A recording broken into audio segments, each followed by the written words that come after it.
Welcome back to the Goo Gallery. Who told you that you could become an artist? Belief in yourself can be the greatest challenge of an artist. As artists, we often fall into the trap of believing that skill matters more than belief. In most art galleries, you'll find works of art that are the size of an entire wall. When I think of large pieces, what comes to mind is often Baroque art, large-scale, emotionally evocative paintings, which were often used as propaganda to tell religious stories. The level of detail in monumental pieces is simply astonishing. Every figure within the composition tells a story of its own. New discoveries are made every time you look at it. Symbolism, characters, and messages layered into a single painting. While technique often comes to mind when admiring such pieces, the more interesting story that might be is around the artist's belief in themselves to create such amazing pieces.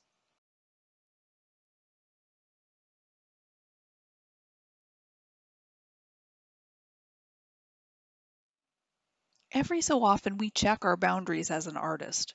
We realize we are afraid to create things beyond our abilities. My fear as an artist was that I couldn't paint a representational piece on a large scale canvas. The dimensions of this piece are deceiving. They are 30 by 50 inches. How do I even approach a canvas this large? After purchasing this canvas, procrastination took hold for about 2 months. I was afraid to create another ugly artling.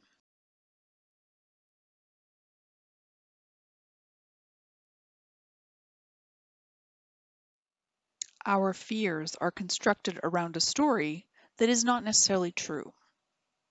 What was the story I was telling myself about a canvas this size? Well, the story was that the bigger the piece, the more dimensions and details matter. Our approach to art originates in our beliefs about ourselves as artists. You may have noticed that there were some pencil marks in the earlier pieces. They are both a sketch of the subject and measurement marks.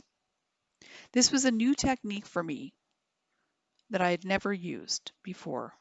I had never used a measuring tape until this piece. By pushing the boundaries of our fears, we enter a new place in our artist journey. Instead of letting fear stop me, I was allowing it to be my teacher.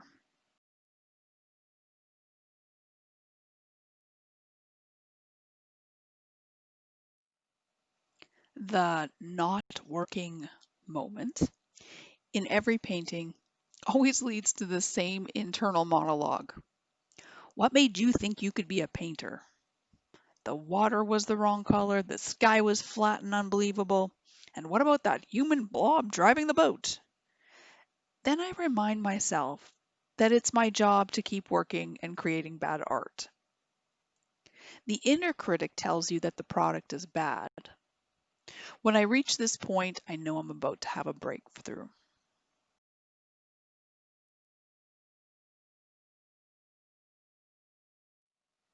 We are sometimes stalling to avoid the things that we fear. I was afraid to put paint on this large canvas, and look how it turned out. If you have a dream to be a great artist, your greatest self is on the other side of that fear. We put off working on our art because we're afraid, and that fear is unique to us. If we are stopped by fear, we never experience those things. But then, how will we know our potential as an artist unless we keep going? Push past the fear of creating ugly artlings. So, who told you that you could be an artist? Who told you that you couldn't? You are the masterpiece. Thanks for joining me on the Goo Gallery.